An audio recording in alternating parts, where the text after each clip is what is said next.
నమస్కారం. ETV news కి స్వాగతం. ముందుగా ముఖ్యాంశాలు.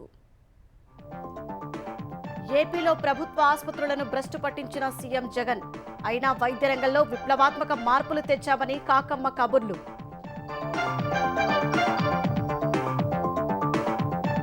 నా ఎస్సీలు అంటూనే దళితులను జగన్ ఊచకోత కోశారన్న చంద్రబాబు. సామాజిక న్యాయమంటూ మోసగిస్తున్నారని ధ్వజం.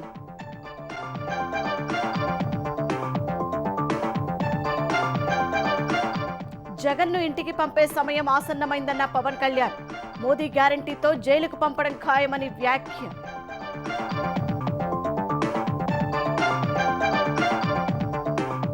జగన్పై రాయిదాడి కేసులో దుర్గారావును విడిచిపెట్టిన పోలీసులు. తెలుగుదేశం నేతల పేర్లు చెప్పాలని ఒత్తిడి చేశారన్న బాధితుడు.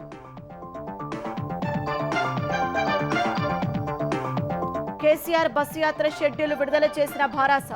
ఈ నెల 24 నుంచి రోడ్ షోలు, ఆఖరి రోజు సిద్దిపేటలో బహిరంగ సభ.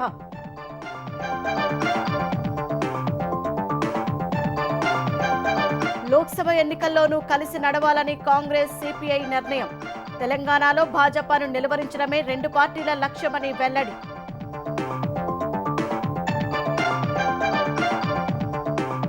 రఫా నగరంపై వైమానిక దాడులు ప్రారంభించిన ఇజ్రాయెల్. 6 చిన్నారులు సహా 9 మంది మృతి.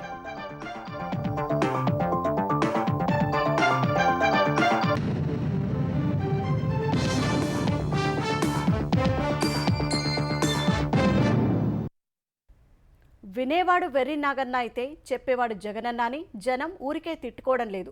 నోటికొచ్చినట్లు అబద్ధాలాడితే ప్రజలు అసహ్యించుకుంటారనే ఇంగితం కూడా జగన్లో కనపడదు. ఓవైపు సర్కారీ దవాఖానాల్లో మందులకు దిక్కులేకపోయినా వైద్య రంగంలో విప్లవాత్మక మార్పులు తెచ్చామంటూ కాకమ్మ కబుర్లు చెప్తున్నారు.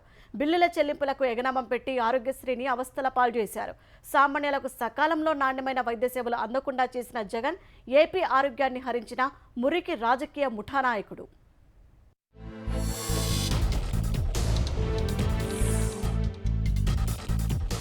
ప్రజారోగ్యాన్ని మెరుగుపరచడం ప్రభుత్వ ప్రధాన కర్తవ్యమని 47వ రాజ్యాంగ అధికరణ నిర్దేశిస్తోంది. ఆరోగ్యంగా జీవించడం అనేది ప్రతి ఒక్కరి ప్రాథమిక హక్కు.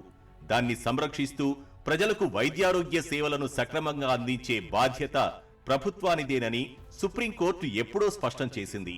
రాజ్యాంగ అధికరణలు, న్యాయపాలిక ఆదేశాలను లెక్క చేయని జగన్ వైద్యారోగ్య రంగాన్ని ఉద్ధరిస్తున్నానంటూ గాలిమాటలు చెబుతూ సర్కారీ ఆస్పత్రులను అన్ని విధాలుగా భ్రష్టు పట్టించారు. జనజీవన హక్కును తన పాదాల కింద వేసుకుని తొక్కిపడేశారు.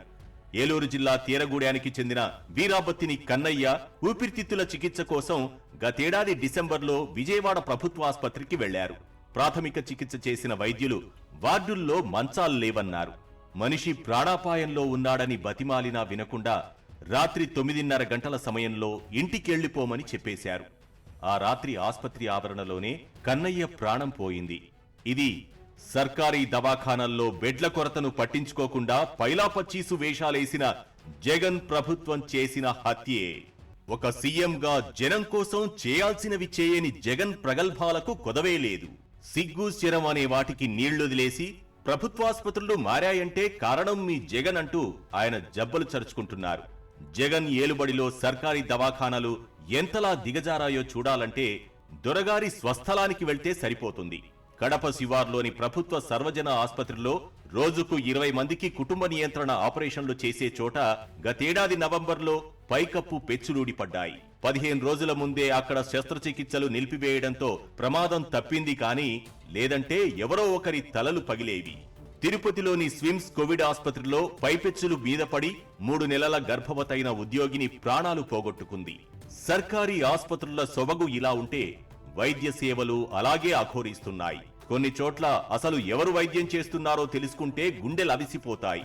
రోడ్డు ప్రమాదంలో గాయపడిన రామకృష్ణారావు అనే వ్యక్తిని నెల్లూరు జిల్లా ఆత్మకూరు సర్కారీ దవాఖానకు తీసుకువెళ్తే డాక్టర్లు లేక స్వీపర్లు, సెక్యూరిటీ గార్డులే అతనికి వైద్యం చేశారు. ఆపై పరిస్థితి విషమించి ఆయన మరణించాడు.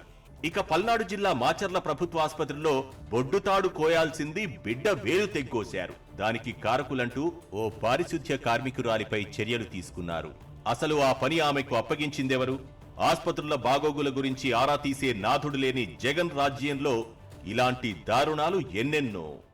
అధికారంలోకొచ్చిన 2 ఏళ్లలోగా కార్పొరేట్ ఆసుపత్రులకు దీటుగా ప్రభుత్వ ఆసుపత్రులను తీర్చిదిద్దుతామని 2019 ఎన్నికల మేనిఫెస్టోలో జగన్ ఒట్టేశారు. 5 ఏళ్లు గడిచినా సర్కారీ ఆసుపత్రులకొచ్చే సామాన్యులకు సరైన వసతులు సమకూర్చలేదు. విజయవాడ పాత ప్రభుత్వాసుపత్రిలో ఒకే మంచంపై 2 గర్భిణుల్ని ఉంచుతున్న పరిస్థితి. పడకల కొరత తీర్చేందుకు 25 లక్షల రూపాయలతో తాత్కాలిక షెడ్డు నిర్మించిన అప్పటి తెలుగుదేశం ప్రభుత్వం కొత్త బ్లాక్ నిర్మాణానికి 19 కోట్లు కేటాయించింది. పునాదులు పిల్లర్ల దశ వరకు సాగిన పనులు వైకాపా అధికారంలోకి వచ్చాక పడకేశాయి. నేటికి ఆ నిర్మాణం పూర్తి చేయించలేదు. గుంటూరు జిల్లా పత్తిపాడు సామాజిక ఆరోగ్య కేంద్రం కొత్త భవనం ప్రారంభమై 4 ఏళ్లైనా పూర్తి కాలేదు. విలేజ్ హెల్త్ క్లినిక్ల పేరిట జగన్ చేసిన హడావుడి అంతా ఇంతా కాదు. బ్రహ్మాండం బద్దలు కొట్టేసినట్లు గప్పాలు కొట్టుకునే ఆయన గ్రామాల్లో ఆరోగ్య కేంద్రాల నిర్మాణాలను నడిమధ్యలోనే వదిలేశారు. పల్లెల్లో 8,332 ఆరోగ్య కేంద్రాల ఏర్పాటుకు అనుమతులు మంజూరు చేసిన జగన్ సర్కార్ వాటిలో 2,899 కేంద్రాల పనులను ఏదో ఒక వంకతో ఆపేసింది. గుత్తేదారులకు సకాలంలో బిల్లులు చెల్లించని కారణంగా గత డిసెంబర్ నాటికి 5,414 భవనాల నిర్మాణాలు నత్తనడకన సాగుతూనే ఉన్నాయి. జమ్మలమడుగు అద్దె భవనంలో పట్టణ ఆరోగ్య కేంద్రం ఏర్పాటు చేశారు. నెలకు 4,000 రూపాయల బాడుగ కూడా జగన్ సర్కార్ చెల్లించకపోవడంతో యజమాని చివరకు తాళం వేయాల్సిన పరిస్థితి. 16,000 కోట్ల రూపాయలతో కొత్త వైద్య కళాశాలల ఏర్పాటు, బోధనాస్పత్రుల ఆధునికీకరణ అంటూ జగన్ అరచేతిలో వైకుంఠం చూపించారు. తిరుపతి, కాకినాడ, కర్నూలు, విజయవాడ, అనంతపురం సర్వజన ఆసుపత్రుల్లో ఎక్కడా రోగులకు పూర్తి స్థాయిలో వైద్య సేవలు అందడం లేదు. క్యాథ్ ల్యాబ్ల అందుబాటు నుంచి కాలం చెల్లిన వైద్య ఉపకరణాల వరకు ప్రతి చోట ఏదో ఒక సమస్య తిష్టవేసింది. వైద్యారోగ్య సిబ్బంది తగినంత సంఖ్యలో లేకపోవడము రోగులకు శాపమవుతోంది. కొత్తగా తెచ్చిన 5 బోధనాస్పత్రుల్లో ఏదీ సక్రమంగా పనిచేయట్లేదు. ఏ పేదవాడు మందుల కోసం ఆస్తులు అమ్ముకోవాల్సిన అవసరం రానివ్వం అని ప్రతిపక్ష నేతగా జగన్ తెగ బీరాలు పలికారు. సీఎం అయ్యాకేమో మందు బిళ్లలు దొరకని దుస్థితిలోకి దవాఖానాలను నెట్టేశారు. రాష్ట్రంలోని ప్రభుత్వాసుపత్రుల్లో అవసరమైన ఔషధాలు ఉండటం లేదని, వ్యాధి నిర్ధారణ పరీక్షలు సరిగ్గా జరగటం లేదని ప్రిన్సిపల్ అకౌంటెంట్ జనరల్ కార్యాలయ నివేదికే తేల్చి చెప్పింది. వీల్ చైర్లు, స్ట్రెచర్లకు నోచుకోని సర్కారీ దవాఖానాల దుస్థితి విజిలెన్స్ అండ్ ఎన్ఫోర్స్మెంట్ తనిఖీల్లో బయటపడింది. తెలుగుదేశం హయాంలో 104 సంచార వైద్య సేవలు మొదలయ్యాయి. వాటికే పై నగిషీలద్ది ఫ్యామిలీ డాక్టర్ పేరిట తన ఖాతాలో వేసుకున్న కక్కుర్తి జగన్ది. రాష్ట్రానికి కేంద్రం మంజూరు చేసిన 8 ఈఎస్ఐ ఆసుపత్రుల్లో 5ంటికి భూములు కూడా కేటాయించని దౌర్భాగ్య పాలన జగన్ది. హెల్త్ హబ్ల ఏర్పాటుతో ఆధునిక వైద్య సేవలను అందుబాటులోకి తెస్తానని చెప్పి చేతులెత్తేసిన నిష్ప్రయోజకత్వం జగన్ది. సర్కారీ దవాఖానాల్లో కనీస వసతులు కల్పించకుండా గర్భిణులు, బాలింతలను విపరీతంగా ఏడిపించిన అమానుషత్వం జగన్ది. అమ్మ పుట్టిల్లు మేనమామకు తెలియదా? జగన్ దగుల్బాజీతనం జనానికి తెలియదా? అయినా సరే ఆయన ఆత్మస్తుతి ఆపరు. ఆరోగ్యశ్రీని విస్తరించి ఉచితంగా వైద్యం అందిస్తున్న ప్రభుత్వం మీ జగన్దే అని మొన్న మధ్య డప్పు కొట్టుకున్నారు.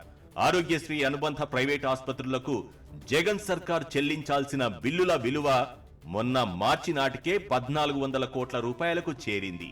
60 రోజుల్లో జరగాల్సిన చెల్లింపులకు 6 నెలలు దాటిపోయినా అతీగతి లేదు. ఆరోగ్యశ్రీ కింద వైద్య సేవలను అందించడం ఆపేస్తామని ప్రైవేట్ ఆసుపత్రులు ఎన్నిసార్లు హెచ్చరించాయో లెక్కే లేదు. గ్రామీణ ప్రాంత వైద్యశాలలకు కేంద్రం నుంచి వచ్చే నిధులను జగన్ సర్కార్ మధ్యలోనే మాయం చేసింది. ఏపీలోని పల్లెల్లో వైద్య వసతులను మెరుగుపరచడం కోసం 2023-24 ఆర్థిక సంవత్సరానికి కేంద్ర ప్రభుత్వం 514 కోట్ల రూపాయలను ఇచ్చింది.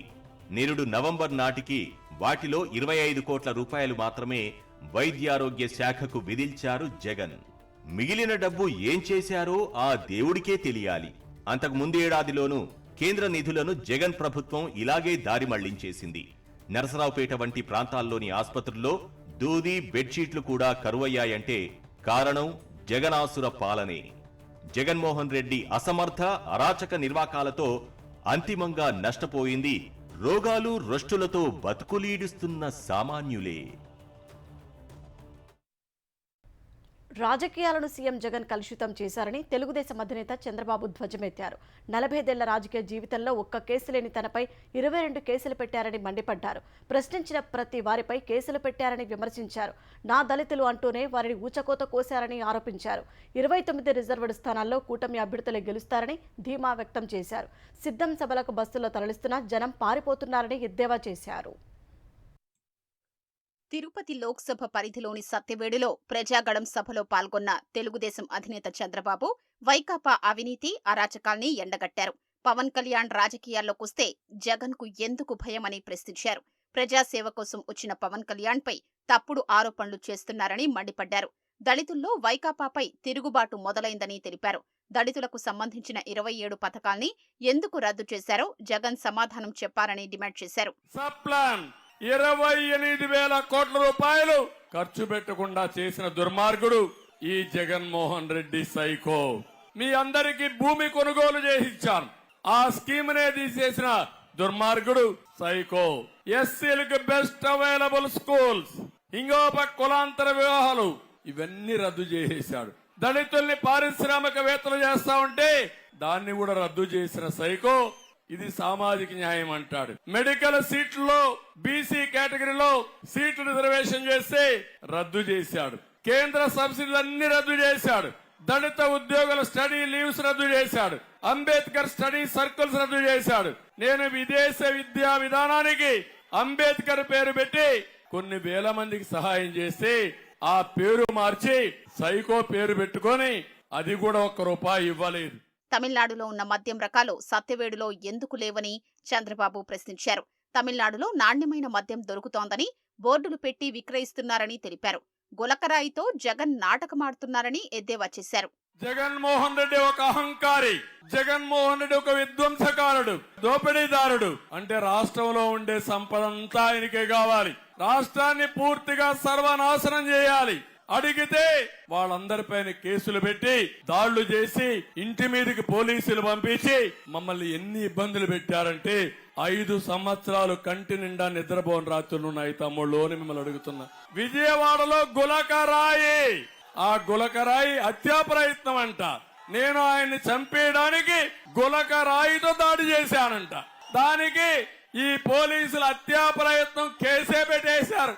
నీ పైన ఒక గులకరాయి పడితే ఇంత కలవరం కావాలి, నా పైన రాళ్లతో కర్రెలతో పోయిన దిక్కల దాడులు చేసేవే, సమాధానం చెప్పే ధైర్యం ఉందా సైకో అని అడుగుతున్నా నేను. తెలుగుదేశం అధికారంలోకి వచ్చాక 2 సెంట్ల స్థలంలో ఇళ్లు కట్టిస్తామని హామీ ఇచ్చారు. మహిళల్ని శక్తివంతుల్ని చేయడానికి మహిళా శక్తి పథకం అమలు చేస్తామని హామీ ఇచ్చారు. సార్వత్రిక ఎన్నికల్లో తెలుగుదేశం పార్టీ తరపున ఎన్నికల బరిలో నిలిచే అభ్యర్థులకు అధినేత చంద్రబాబు నేడు బీఫారాలు అందజేయనున్నారు. 144 మంది అసెంబ్లీ అభ్యర్థులకు, 17 మంది పార్లమెంటు అభ్యర్థులకు ఉండవల్లిలోని తన నివాసంలో బీఫారాలు అందజేస్తారు. ఎన్నికల్లో అనుసరించాల్సిన వ్యూహం, అధికార పార్టీ కుట్రలను ఎదుర్కోవాల్సిన తీరు తదితర అంశాలపై అభ్యర్థులకు దిశానిర్దేశం చేస్తారు.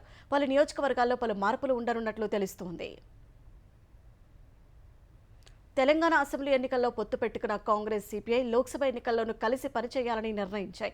రాష్ట్రంలోని అన్ని లోక్సభ స్థానాల్లోనూ కాంగ్రెస్ అభ్యర్థులకు మద్దతు ఇవ్వాలని కోరగా సిపిఐ అంగీకరించిందని తెలంగాణ ఉప ముఖ్యమంత్రి భట్టి విక్రమార్క తెలిపారు. హైదరాబాద్లో ముగ్దుం భవన్కు వెళ్లిన భట్టి సిపిఐ నేతలు కూనంనేని సాంబశివరావు, చాడ వెంకటరెడ్డి, పల్లా వెంకటరెడ్డిలతో చర్చించారు. అసెంబ్లీ ఎన్నికల పొత్తు కుదిరిన సమయంలో ఇస్తామన్న 2 ఎమ్మెల్సీ పదవుల గురించి సిపిఐ నేతలు భట్టికి గుర్తు చేసినట్టు తెలుస్తోంది. చెప్పిన మాట ప్రకారం ఎమ్మెల్సీ పదవులు ఇస్తామని భట్టి స్పష్టం చేసినట్లు సిపిఐ వర్గాల సమాచారం. మతోన్మాద భాజపాను నిలవరించేందుకు తాము కలిసి పనిచేయాలని నిర్ణయించుకున్నట్లు భట్టి వివరించారు. జరిగే సాధారణ ఎన్నికల్లో రాష్ట్ర వ్యాప్తంగా కలిసి అన్ని జిల్లాల్లో కూడా పోటీ చేస్తున్నటువంటి ప్రతి లోక్సభ స్థానంలో కాంగ్రెస్ పార్టీ అభ్యర్థులకి సంపూర్ణంగా వారి మద్దతుని కోరటం, వారు దానికి అంగీకరించడం కూడా జరిగిందని చెప్తూ మీ ద్వారా రాష్ట్ర వ్యాప్తంగా ఉన్నటువంటి కాంగ్రెస్ శ్రేణులకి అట్లాగే సిపిఐ పార్టీకి సంబంధించిన శ్రేణులకు ఒకటే విజ్ఞప్తి చేస్తా ఉన్నాం. అందరం కలిసి ఈ రాష్ట్రంలోకి మతోన్మాద పార్టీ అయినటువంటి భారతీయ జనతా పార్టీని రానియకుండా అడ్డుకట్ట వేయటానికి నిటారుగా నిలబడి మనందరం కలిసి పనిచేద్దామని చెప్పి సహృదయంతో మీ అందరికీ నేను విజ్ఞప్తి చేస్తా ఉన్నాం. ఉమ్మడి నల్గొండ జిల్లాలోని 2 లోక్సభ స్థానాల్లో గెలిపే లక్ష్యంగా అధికార కాంగ్రెస్ పార్టీ ప్రచారానికి ఇవాళ శ్రీకారం చుట్టనుంది. సీఎం రేవంత్ రెడ్డి భువనగిరి లోక్సభ ఎంపీ అభ్యర్థి చామల కిరణ్ కుమార్ రెడ్డికి మద్దతుగా నేడు ఎన్నికల ప్రచారం చేయనున్నారు. భువనగిరిలోని అంబేద్కర్ చౌరస్తా వద్ద రోడ్ షోలో రేవంత్ రెడ్డి పాల్గొననున్నారు. సీఎం పర్యటన సందర్భంగా జిల్లా పోలీసు యంత్రాంగం పటిష్ట భద్రతా ఏర్పాట్లు చేసింది. పట్టణ శివారులోని స్పిన్నింగ్ మిల్లులో హెలిప్యాడ్ ఏర్పాటు చేశారు. రాచకొండ సిపి తరుణ్ జోషి ట్రాఫిక్కు ఇబ్బంది కలగకుండా పోలీసులకు దిశానిర్దేశం చేశారు. భారత అధినేత కేసీఆర్ రోడ్ షో బుధవారం నుంచి ప్రారంభమై 17 రోజుల పాటు సాగనుంది. మిర్యాలగూడ నుంచి యాత్ర ప్రారంభించనున్న గులాబీ దళపతి 12 లోక్సభ నియోజకవర్గాల్లో పర్యటించి వచ్చే నెల 10వ తేదీన సిద్దిపేట బహిరంగ సభతో ముగించనున్నారు. ఉదయం పూట రైతుల సమస్యల మీద క్షేత్రస్థాయిలో పర్యటించి కష్టనష్టాలు తెలుసుకోనున్నారు. సాయంత్రం పూట పార్లమెంటు నియోజకవర్గ పరిధిలో ముఖ్యమైన 3 నుంచి 4 ప్రాంతాలను ఎంపిక చేసుకుని రోడ్ షో ద్వారా ఎన్నికల ప్రచారం నిర్వహించనున్నారు. లోక్సభ ఎన్నికల ప్రచారాన్ని ఉధృతం చేయనున్న భారత అధినేత కేసీఆర్ బుధవారం నుంచి రోడ్ షోలు ప్రారంభించనున్నారు. ఇప్పటికే కరీంనగర్, చేవెళ్ల, మెదక్ బహిరంగ సభల్లో పాల్గొన్న ఆయన ఈ నెల 24వ తేదీన మిర్యాలగూడ నుంచి బస్సు యాత్ర చేపట్టనున్నారు. లోక్సభ నియోజకవర్గాల వారీగా రోడ్ షోలు ఉంటాయి. ఒక్కో నియోజకవర్గంలో 3-4 ప్రాంతాల్లో రోడ్ షో నిర్వహిస్తారు. 24వ తేదీన మిర్యాలగూడ, సూర్యాపేటలో రోడ్ షో నిర్వహించి రాత్రికి అక్కడే బస చేస్తారు. రెండో రోజు భువనగిరిలో రోడ్ షో ఉంటుంది. 26న మహబూబ్ నగర్ లో, 27న నాగర్ కర్నూల్లో రోడ్ షో నిర్వహిస్తారు. 5వ రోజు అయిన 28న వరంగల్లో, 29న ఖమ్మంలో రోడ్ షో ఉంటుంది.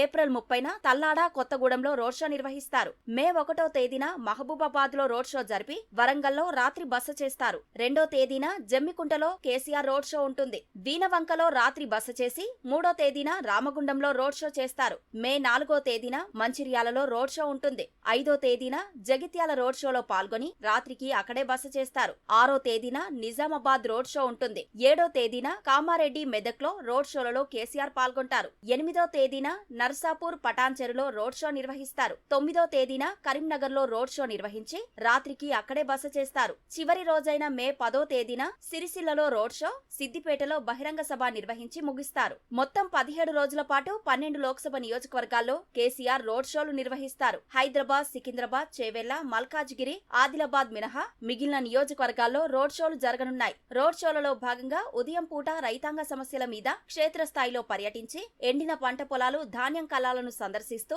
రైతులను పరామర్శిస్తూ వారి కష్టనష్టాలను తెలుసుకోనున్నారు. సాయంత్రం పూట పార్లమెంట్ నియోజకవర్గ పరిధిలో ముఖ్యమైన 3 నుంచి 4 ప్రాంతాలను ఎంపిక చేసుకుని కేసీఆర్ రోడ్ షోలు జరగనున్నాయి. ముఖ్యమైన కేంద్రాల్లో బహిరంగ సభను కూడా ఏర్పాటు చేయనున్నారు. చేవెళ్లలో గులాబీ జెండా మరోమారు ఎగరడం ఖాయమని భారస కార్యనిర్వాహక అధ్యక్షుడు కేటీఆర్ ధీమా వ్యక్తం చేశారు.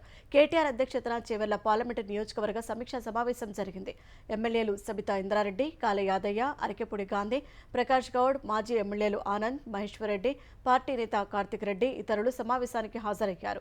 చేవెళ్లలో అనుసరించాల్సిన వ్యూహాలు, ప్రజల్లోకి తీసుకువెళ్లాల్సిన అంశాలపై సమావేశంలో చర్చించారు. పార్టీ అధికారంలో ఉన్నన్ని రోజులు అధికారాన్ని అనుభవించి పార్టీకి, నాయకత్వానికి నమ్మక ద్రోహం చేసి వెళ్లిన రంజిత్ రెడ్డి, మహేందర్ రెడ్డిల వైఖరిని ప్రజలు అసహ్యించుకుంటున్నారని కేటీఆర్ తెలిపారు. 30 సంవత్సరాల పాటు బడుగు, బలహీన వర్గాలతో పాటు సమాజంలోని అన్ని వర్గాల కోసం పనిచేసిన కాసాని జ్ఞానేశ్వర్ గెలుపు తథ్యమని విశ్వాసాన్ని వ్యక్తం చేశారు. ముఖ్యమంత్రి రేవంత్ రెడ్డి మెదక్లో అన్ని అబద్ధాలు మాట్లాడారని మెదక్ లోక్సభ భాజపా అభ్యర్థి రఘునందన్ రావు మండిపడ్డారు. ప్రధాని మోదీ 10 ఏళ్ల అభివృద్ధిపై చర్చకు తాను సిద్ధమని, రేవంత్ రెడ్డి సిద్ధమా అని సవాల్ విసిరారు. నిర్మాణాత్మకమైన అభివృద్ధిని మెదక్ జిల్లాకు అందించిన ఘనత మోదీకే దక్కుతుందని అన్నారు. ప్రధానిని ఒప్పించి సీఎం తెలంగాణకు ఏం తెచ్చారో చెప్పాలని డిమాండ్ చేశారు. రైతు రుణమాఫీకి ఆగస్టు మాసానికి సంబంధమేంటని ప్రశ్నించారు. ఆంధ్రప్రదేశ్లో వైకాపా పీఠాన్ని బద్దలు కొట్టి ఎన్డీఏ సింహాసనం చేజిక్కించుకోవడం ఖాయమని జనసేన అధినేత పవన్ కళ్యాణ్ అన్నారు. ఏపీ భాజపా అధ్యక్షులు పురంధేశ్వరితో కలిసి తూర్పుగోదావరి జిల్లా కోరుకొండలో వారాహి విజయబేరి బహిరంగ సభలో పవన్ పాల్గొన్నారు. కాపులకు తెలుగుదేశం 5% రిజర్వేషన్లు కల్పిస్తే ఈబీసీ రిజర్వేషన్లు తొలగించిన వ్యక్తి జగన్ అని విమర్శించారు. కూటమి అధికారంలోకి వచ్చాక గోదావరి ప్రక్షాళన కార్యక్రమం చేపడతామని తెలిపారు. పోలవరం ప్రాజెక్టు పూర్తి చేస్తామని, యువత భవిష్యత్తుకు బాటలు వేస్తామని పవన్ వివరించారు. మీరు యువత, మీకు ఒక పాస్పోర్ట్ రావాలి అంటే పోలీస్ వెరిఫికేషన్ ఉండాలి. మీ మీద పోలీస్ కేసు ఉంటే మీకు ఉద్యోగాలు ఇవ్వరు, విదేశాలకు వెళ్ళినవరు ఒక పాస్పోర్ట్ ఉన్నా. అలాంటిది మీ భవిష్యత్తును నిర్దేశించే వ్యక్తి 5 సంవత్సరాలుగా బెయిల్ మీద ఉన్నాడు. ఖైదీ నెంబర్ 6093 మీ ముఖ్యమంత్రి 38 అవార్డులు లాగా 38 కేసులు 16 నెలలు చెంచల్ కూడా చెల్లపల్లి జైల్లో చెప్పకూడదన్న వ్యక్తి మనకి నీతులు బోధిస్తుంటాడు. వచ్చి జగన్ మేము వచ్చాక నీకు ఒకటి చెప్తాంలే, నువ్వు ఎక్కడ కోరుకుంటే అక్కడ YS Jagan exclusive central jail ప్రధానమంత్రి గారితో అడిగి మేము పెట్టిస్తాం. మీరు కరప్షన్ చేశారు, జగన్ అరాచకాలు చేశారు, అవినీతి చేశారు, మిమ్మల్ని మోడీ గ్యారంటీతో జైలుకి పంపించడం ఖాయం. మిమ్మల్ని ఆదిత్య కాలేజ్లో పరదాల మహారాణిని పాపం విద్యార్థులు ఇబ్బంది పెట్టారంట. మన రాష్ట్రాన్ని వెళ్ళి ఆ మహారాణికి విద్యార్థులు కొంచెం జాగ్రత్త, వాళ్ళు కక్ష పెట్టేసుకుంటారు. ఆ మహారాణి వెళ్ళిపోవాల్సిన సమయం ఆసన్నమైంది. కొత్త తరం, మీ తరానికి బంగారు భవిష్యత్తు ఇవ్వడానికి దేశంలోనూ రాష్ట్రంలోనూ ఎన్డీఏ కూటమి వస్తుంది. మేము బంగారు భవిష్యత్తుకి బలమైన బాట వేస్తాం. సీఎం జగన్పై గులకరాయి దాడి కేసులో అనుమానితుడిగా భావిస్తున్న దుర్గారావును పోలీసులు ఎట్టకేలకు ఇంటి వద్ద విడిచిపెట్టి వెళ్లారు. 2 రోజులు సీసీఎస్, మరో 2 రోజులు మైలవరం పోలీస్ స్టేషన్లో ఉంచి విచారించారని దుర్గారావు తెలిపారు. సీఎంపై రాయి దాడి ఎందుకు చేయించావని పోలీసులు నిలదీసినట్లు దుర్గారావు చెప్పారు. దాడి ఘటనతో తనకు ఎలాంటి సంబంధం లేదని పోలీసులకు చెప్పినట్లు వెల్లడించారు. తెలుగుదేశం నేతల హస్తం ఉంటే చెప్పాలని ఒత్తిడి చేసినట్లు తెలిపారు. తెలుగుదేశం పార్టీలో ఉన్నందుకు తనపై నింద వేయాలని చూశారని దుర్గారావు వివరించారు. పెద్ద పెద్ద ఈ ఆఫీసర్లు వచ్చి రాయి ఎందుకు ఏమన్నావు, దేని మీద ఇలాగ ఈ ఘటన ఎందుకు జరిగింది, అది ఇదని బాగా అటోకులు అడుగుతూనే ఉన్నారు. ఈ క్వశ్చన్ ఏ రాయి దేని గురించి సార్ అని సీఎం గారి మీద జరిగిన దాడి విషయంలో నువ్వే రాయి ఏమన్నావంట. నేనే రాయి ఏమన్నట్టు ప్రూఫ్ ఏమైనా ఉందా సార్ మీకంటే మీ వాళ్ళే చెప్తున్నారు అన్నారు. ఎవరైనా చెప్పించి ఉండొచ్చు కదా అంటే లేదు అది ఇదని పెద్ద పెద్ద నాయకులు అడిగి మీ పార్టీని మీరు టీడీపీలో తిరుగుతారు కదా. అవునని నేను టీడీపీలో తిరుగుతున్నాను, దానికి దీనికి సంబంధం ఏంటంటే మీ నాయకులు ఏమన్నా టీడీపీలో నాయకులు ఏమన్నా ఏమన్నారా, లేదు మీ ఉమాగారు ఏమన్నారా, వేసిన దాంట్లో నేనే లేను, అసలు చెప్పడం నేనే లేను, మా నాయకుడు ఎందుకు ఏమంటారు, మాకేం పని. ఇప్పుడు అడగడానికైతే గట్టిగానే అడిగారు, కానీ నాయకులు ఏమైనా చేయమన్నారని ఒత్తిడి బాగా చేశారు, లేదు ఉమాగారు ఏమైనా చేయమన్నారని ఇక్కడ సీసీలోనే అడిగారండి. ఇది నా మీద నిందేయాలని బాగా కుట్ర చేశారు. టీడీపీలో తిరుగుతున్నారు, టీడీపీ నాయకుల మీద వేద్దాము. సైబర్ మోసగాళ్ల వేధింపులు తాళలేక ఓ యువకుడు ఆత్మహత్య చేసుకున్న ఘటన నిజామాబాద్ జిల్లా ఆర్మూర్ మండలం మగిడిలో జరిగింది. గ్రామానికి చెందిన నాగరాజు అనే యువకుడు తన మొబైల్లో ఓ ఆన్లైన్ గేమింగ్ యాప్ డౌన్లోడ్ చేసుకున్నాడు. అనంతరం గుర్తు తెలియని కొందరు సైబర్ మోసగాళ్లు ఆ యువకుడికి ఫోన్ చేసి తాము పోలీసులమని, నిషేధిత యాప్ ఎందుకు డౌన్లోడ్ చేసుకున్నామని భయభ్రాంతులకు గురి చేశారు. 4,000 పంపించాలని, లేదంటే కేసు నమోదు చేస్తామని బెదిరించారు. భయపడ్డ ఆ యువకుడు 3,000 పంపించాడు. ఇదే అదనుగా భావించిన సైబర్ మోసగాళ్లు పదే ఫోన్ చేస్తూ డబ్బులు పంపాలని ఆ యువకుడిని వేధించినట్లు సమాచారం. దీంతో భయానికి గురైన యువకుడు పురుగుల మందు తాగి ఆత్మహత్య చేసుకున్నాడు. అమెరికా వద్దంటున్న రఫా నగరంపై ఇజ్రాయెల్ దాడులు ప్రారంభించింది. నిన్న రాత్రి ఆ దేశం జరిపిన వైమానిక దాడిలో 9 మంది మృతి చెందారు. మృతుల్లో 6 చిన్నారులు ఉన్నట్లు అధికారులు తెలిపారు. గాజాకు దక్షిణాన ఈజిప్టునకు సమీపంలో ఉన్న ఈ నగరంలో దాదాపు 12 లక్షలకు పైగా పాలస్తీనియన్లు తలదాచుకుంటున్నారు. ఇందులో చాలా మంది ఇజ్రాయెల్ దాడి కారణంగా ఉత్తర గాజా, మధ్య గాజాను వదిలి వచ్చిన వారే అధికమని అధికారులు వెల్లడించారు. ఈ నగరంపై దాడి చేస్తే అతిపెద్ద మానవ సంక్షోభం ఏర్పడుతుందని అమెరికా, బ్రిటన్ సహా పలు దేశాలు ఇజ్రాయెల్ను హెచ్చరిస్తున్నాయి. మరోవైపు యుద్ధంలో ఉన్న ఉక్రెయిన్ ఇజ్రాయెల్కు $95 బిలియన్ సాయానికి అమెరికా ప్రతినిధుల సభ ఆమోద ముద్ర వేసింది. ఇందుకోసం డెమోక్రాట్లు, రిపబ్లికన్లు చేతులు కలిపారు. ఉక్రెయిన్కు $61 బిలియన్, ఇజ్రాయెల్కు $26 బిలియన్, మిగిలిన వాటిని గాజాలో మానవతా సాయానికి అమెరికా అందచేయనుంది. భారత స్టార్ రెజ్లర్ 2 సార్లు ఒలింపియన్ విజేత వినేష్ ఫోగాట్ వరుసగా 3వ ఒలింపిక్ బెర్త్ను ఖాయం చేసుకుంది. ఆసియా ఒలింపిక్స్ అర్హత పోటీలో 50 కిలోల విభాగంలో ఫైనల్ చేరుకోవడం ద్వారా వినేష్ ప్యారిస్ ఒలింపిక్స్ బెర్త్ను ఖరారు చేసుకుంది. సెమీఫైనల్లో లారా గనికిజీపై 10-0తో ఘన విజయం సాధించి వినేష్ ఫైనల్ చేరుకుంది. ఇప్పటికే 53 కిలోల విభాగంలో అంతిమ్ పంగల్ ఒలింపిక్స్కు అర్హత సాధించగా, ఒలింపిక్స్కు అర్హత సాధించిన 2వ భారత మహిళా రెజ్లర్గా వినేష్ ఫోగాట్ నిలిచింది. 2016 రియో గేమ్స్, 2020 టోక్యో ఒలింపిక్స్లోనూ పాల్గొన్న వినేష్ వరుసగా 3వ ఒలింపిక్ బెర్త్ సాధించింది. భారత రెజ్లింగ్ సమాఖ్య మాజీ అధ్యక్షుడు బ్రిజ్భూషణ్ శరణ్ సింగ్కు వ్యతిరేకంగా కొనసాగిన ఉద్యమంలో వినేష్ కీలక పాత్ర పోషించింది.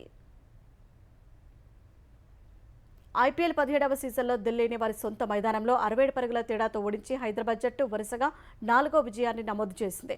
తొలుత బ్యాటింగ్ చేసిన హైదరాబాద్ 7 వికెట్ల నష్టానికి 266 పరుగులు చేసింది. ఈ భారీ లక్ష్య ఛేదనలో ఢిల్లీ 19.1 ఓవర్లలో 199 పరుగులకు ఆలౌట్ అయింది. ఓపెనర్లు ట్రావిస్ హెడ్ 89, అభిషేక్ శర్మ 46 పరుగులతో విధ్వంసం సృష్టించడంతో హైదరాబాద్ 266 పరుగుల భారీ స్కోరు చేసింది. చివరిలో షాబాజ్ అహ్మద్ 29 బంతుల్లో 2 4లు, 5 6లతో 59 పరుగులు చేసి మెరుపులు మెరిపించాడు. ఢిల్లీ బౌలర్లో కుల్దీప్ యాదవ్ 4 వికెట్లు పడగొట్టాడు. ముఖేష్ కుమార్, అక్షర్ పటేల్ తలో వికెట్ తీశారు. 267 పరుగుల లక్ష్యంతో బరిలోకి దిగిన ఢిల్లీ జట్టులో పృథ్వీ షా, డేవిడ్ వార్నర్ విఫలమైన జేక్ ఫ్రెజర్ 65, అభిషేక్ పురెల్ 42 పరుగులతో మెరుపులు మెరిపించారు. రిషబ్ పంత్ భారీ స్థాయిలో హిట్టింగ్ చేయలేకపోయాడు. మరోవైపు హైదరాబాద్ బౌలర్లు కట్టుదిట్టంగా బౌలింగ్ చేస్తూ వికెట్లు పడగొట్టడంతో ఢిల్లీ 200 లోపే ఆలౌట్ అయింది. నటరాజన్ 4 వికెట్లు, మయాంక్, నితీష్ కుమార్ రెడ్డి 2 వికెట్లు, భువనేశ్వర్, వాషింగ్టన్ సుందర్లకు తలో వికెట్ దక్కింది. ఈ విజయంతో పాయింట్ల పట్టికలో హైదరాబాద్ 2వ స్థానానికి దూసుకెళ్లింది.